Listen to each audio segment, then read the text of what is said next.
এত সুন্দর কেকটা কাস্টমার হাতে আর পৌঁছায়নি। সেটা কেন, সেটাই আপনাদের সাথে আজকে শেয়ার করছি। এই কেকটা ডেলিভারির সময় নষ্ট হয়ে যায়। আসলে সব সময় তো আর এরকমের হয় না, কখন যে কি হবে সেটা আসলে কেউই বলতে পারে না। তো কেকটা আমি খুব শখ করিয়ে বানিয়েছিলাম। এই ডিজাইনটা আমার অনেক দিনের করার ইচ্ছে ছিল। কাস্টমার আমাকে কোনো রেফারেন্স পিকচারই দেননি, বলেছেন আপু যেটা ভালো হয় সিম্পলের মধ্যে একটু সুন্দর করে দেবেন, এরকম কিছু হোয়াইটের মধ্যে, বেশি কালার পছন্দ না। এই ডিজাইনটা তো আমি অনেক দিন থেকে করবো ভাবছি, সেই জন্যই এটা করলাম। কিন্তু ডেলিভারি করা ঠিক কিছুক্ষণ পরই আবার নিয়ে আসা হয়, কারণ নষ্ট হয়ে যায়। যেহেতু সাইডটুকু নষ্ট হয়েছে, এজন্য আমি চাচ্ছিলাম জাস্ট সাইডটা, যেহেতু আমি প্যালেট নাইফের একটা ডিজাইনই করেছি, তাহলে তো বেশি একটা ঝামেলা হওয়ার কথা না। কোন রকম অসমান জায়গাটাকে একটু সমান করে আমি আবার প্যালেট নাইফের কাজটা করে দিব। এদিকে কাস্টমারও আমাকে বারবার ফোন দিচ্ছিল, আপু কেক কত দূর। আমি তো পরে বলে দিয়েছি যে আপু কেকটা একটু নষ্ট হয়ে গেছে, আমি ঠিক করে পাঠাচ্ছি, একটু টাইম লাগে। কাস্টমার ভালো বিধায় কোনো কিছু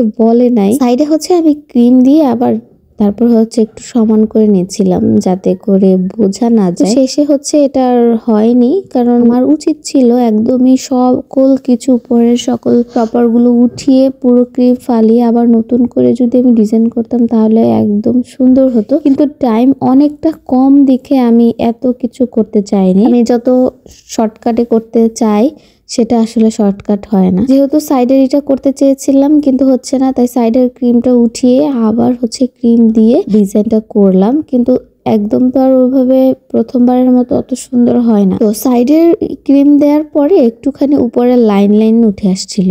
তো কি করব চিন্তা করছিলাম, যতটুকু সম্ভব হয়েছে ততটুকু করার চেষ্টা করেছি। আসলে ভাঙা জিনিস জোড়া লাগানোটা অনেক বেশি কষ্টকর। তো কোন রকম ভাবে সাইডটা সমান করে দিয়েছিলাম, কিন্তু সমান করার সময় উপর টপারগুলো একটু স্ক্রাপারে লাগতেছিল। তারপরও চেষ্টা করছি যতখানি সম্ভব। আর সাইডে তো প্যালেট নাইফের ডিজাইন ছিল, এই জন্য আর অতটা বেশি আমার চিন্তা করতে হয়নি। কোনো রকম ভাবে সমান করে প্যালেট নাইফের ডিজাইনটা করে নিয়েছি। করে নেওয়ার পর উপরে কিন্তু একটু অসমান দেখা যাচ্ছিল, তো সেই অসমানটাকে কিভাবে ঢাকবো চিন্তা করতে করতে ভাবলাম আচ্ছা তাহলে উপরে গোল্ডেন লিফ গুলো দিয়ে দিই। পুরো উপরের চারিপাশে একদমই ভালো মতো গোল্ডেন লিফ দিয়ে নিয়েছি, যাতে করে দেখতে অতটা অসমান না হয়। আর আপনারা কিন্তু বলবেন প্রথমটা ভালো লেগেছে না লাস্টেরটা। আমার কাছে তো প্রথম ডিজাইনটাই ভালো লেগেছিল, কিন্তু কি করার তো কিছু নেই। আর যদি কাস্টমার আমাকে রেফারেন্স পিকচার দিত, তাহলে আমার খুব অনেক বেশি প্যারা খেতে হতো। যেহেতু কাস্টমার কোনো রেফারেন্স পিকচার দেয় নাই, এটাও কিন্তু একটা দারুণ ডিজাইন আমি করতে পেরেছি লাস্ট পর্যন্ত।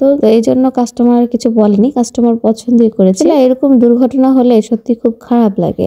আমি প্রায় অনেককে দেখি ভালোভাবে সবকিছু প্যাকিং সবকিছু করার পরেও কেক নষ্ট হয়ে যায়। কেক খুব সেন্সিটিভ একটা জিনিস, যত ভালো করেই করি না কারণ নেয়ার সময় যদি একটু কেয়ারফুল না হয় তখন কেকটা নষ্ট হয়। এখন আপনারা বলতে পারেন আমি কেন সব টপার উঠিয়ে পুরো নতুন করে কেন ডেকোরেশনটা করি। আসলে আমার হাতে সময় ছিল না, বলতে কাস্টমারের একটু তাড়া ছিল, তারা চাচ্ছিল খুব তাড়াতাড়ি কেকটা যেন তাদের হাতে পৌঁছায়। এই জন্য আসলে আমি পুরো ক্রিম উঠিয়ে সকল কিছু আবার নতুন করে করার টাইম ছিল না। যদি সেটা করতে পারতাম তাহলে আসলে আমারও ভালো লাগতো। বলেন প্রথম ডিজাইনটা ভালো লেগেছিল না শেষেরটা ভালো লেগেছে?